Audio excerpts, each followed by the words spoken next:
This guy is the co-owner of a $5 million a month coaching company, but his YouTube strategy is the complete opposite of everything that you've been taught. You see, he has no editor, no thumbnail designer, and no scripting team. Yet his channel has already made him millions of dollars with just 12,000 subscribers. Now, I've helped our clients generate over $35 million on YouTube, and I can tell you that Ryan's approach is one of the most underrated strategies that I have ever seen. So in this video, I'm going to show you the exact 4-step system that he used and how you can apply it to your YouTube channel to get more leads and sales. You see, Kevin Kelly, the founding editor of Wired magazine, famously said you only need 1,000 true fans to be truly successful. And sure, on the surface, that sounds like a much more achievable goal when you're starting out, but he didn't actually say that to motivate people. Because this famous phrase really shows an uncomfortable truth. Audience quality compounds infinitely faster than audience quality. You see, 1,000 true fans are way more valuable than 100,000 casual viewers. But most business owners just learn this way too late. They're optimizing for views, they're chasing the algorithm, and they're trying to make the widest content possible. And while that's great if you just want to be famous, but Ryan Clogg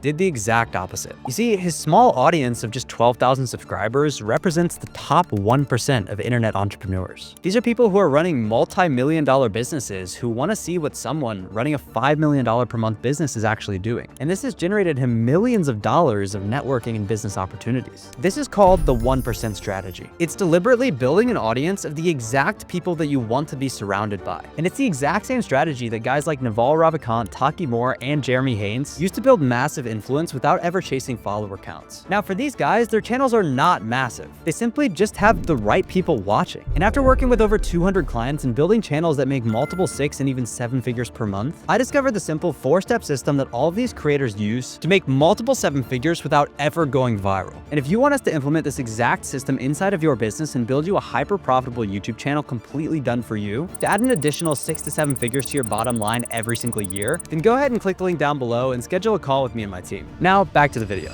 You see, Reid Hoffman, the co-founder of LinkedIn, has built his entire philosophy and his $2.5 billion fortune on one principle. Your network is your net worth. Now, I know you've heard that a million times, but hear me out. He believes that unlike traditional businesses that scale linearly, your network actually creates exponential value. But even more importantly, Hoffman believes that the quality of the initial connections that you have determines the future quality of the connections that you will have. Meaning that when we start to build our brand on YouTube, we need to have a very aggressive filter on exactly who we want watching our channel to keep our audience extremely high quality. So to do this, you first need to get super clear on who your top 1% audience is. Because your top 1% is not just everybody interested in X topic. It is the exact people that you want to surround yourself with. For Ryan, this was info and coaching businesses doing 7 to 8 figures a year. And when you only speak to those people, you filter out the tire kickers, the dopamine chasers, and the people that just aren't great opportunities. And Tim Ferriss built his entire empire on this principle. When he first launched his book, he identified 50 to 100 influential bloggers with highly engaged audiences of lifestyle entrepreneurs. He then personally reached out to each one, offered exclusive content, and made it extremely easy for them to write content about his new book. Now, these weren't the biggest blogs, but they were the blogs with the right readers. And this targeted approach turned his first few thousand readers into an unpaid marketing army. Tim's book later went on to generate an estimated $10 million, and the high-quality network that he had built through it landed him a bunch of angel investing deals, speaking gigs, and advisory roles that propelled his net worth to over $100 million.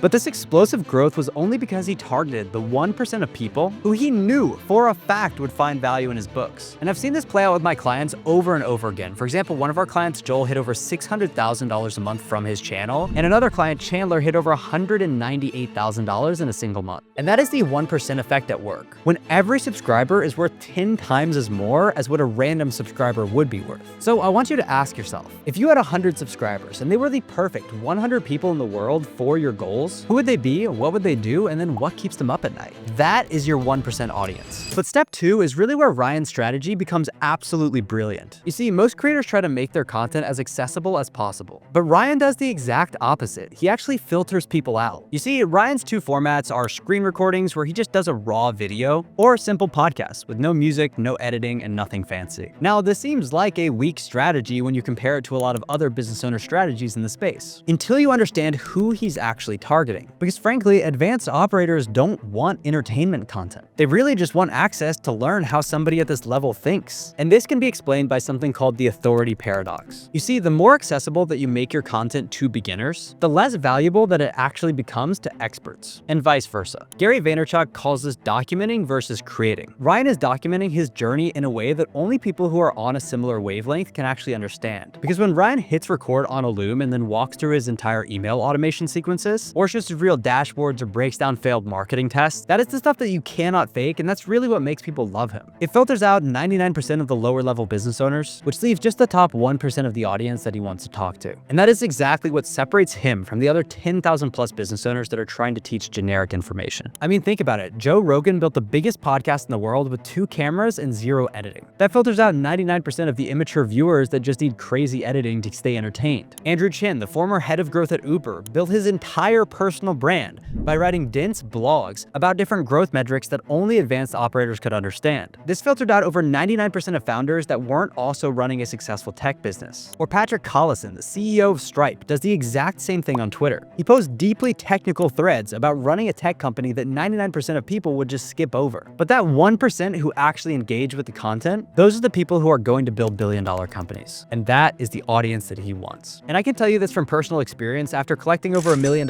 in cash from YouTube myself. Some of my highest earning videos are not the ones with the most views. They're the ones that consistently filter out those low quality audiences. And whether that's the thumbnail and title that I use or the format that I present it in, I'm able to filter my videos for exactly who I want. So here's exactly how you can create an audience filter for yourself. First, you need to talk about topics and ideas that assume that your audience already knows the basics. In Ryan's case, he never explains what a funnel is or how email marketing works. 2, use specific industry terminology without defining it. Ryan will say things like VSL, LTV, setters, and if you don't know what those things are, then you're probably not going to watch the content because you don't understand. 3, you want to use thumbnails that would only appeal to the right people. And many of Ryan's thumbnails are just intentionally ugly or look very complex because he wants to filter out the beginner business owners. As best-selling author and entrepreneur Seth Godin would say, you need to speak to your tribe, not everyone. And you see, Ryan's goal was actually never monetization. His goal going into YouTube was networking, attracting high-quality operators, and hiring talent. And in just a few months, he literally went from 0 to a high-value network of 8-figure operators, a huge hiring pool of top-tier talent, and a lucrative partnership deal with WAP. But here's really what most people miss about Ryan's astronomical rise. He posted every single day for 4 months straight. And unfortunately, this is where most people fail with the 1% strategy. They make a couple videos, don't see immediate results, and then quit forever. But the harsh reality of YouTube is that you probably won't see results on your first few videos, and oftentimes it can take a few dozen. At the beginning, it's really your volume that you put in that creates exponential results. And Mr. Beast is actually the perfect example of this. You see, it took him 5 years to reach his first 10,000 subscribers. But then after that, it only took him 2 more to reach his first million. And only 7 years after that, he has over 400 million. In fact, Alex Hormozi did the exact same thing. He posted for years without seeing any significant traction. His philosophy is that most people overestimate what they can do in a day, but they underestimate what they could do in a year. And he learned that every single video that he made was a data point. It was an entry opportunity to his audience, and the more he posted, the more data he got. And Ryan understood this, and so he knew that he had to play the volume game. But he didn't start brainstorming ideas for hours on end. All he did was document his business in real time. I mean, the guy runs a $5 million business. He doesn't have a crazy amount of time to spend on ideation, so it's much easier for him to just document his journey and walk through what he's dealing with in the day-to-day of his business operations. Every conversation or thought became a video. Hired a sales agency? Revenue dropped during the holidays? Are you dealing with shiny object syndrome? So if you want to follow in Ryan's footsteps, I recommend you keep a running list of ideas in your note-taking app. And every time that you do something inside of your business, you should just add it to the list. Then when it's time to record, just go ahead and pick one. For most of you out there, you're business owners, you're busy, it's more important to post than to make the perfect video. Because let's be honest, Ryan's exponential returns didn't come from the follower count that he had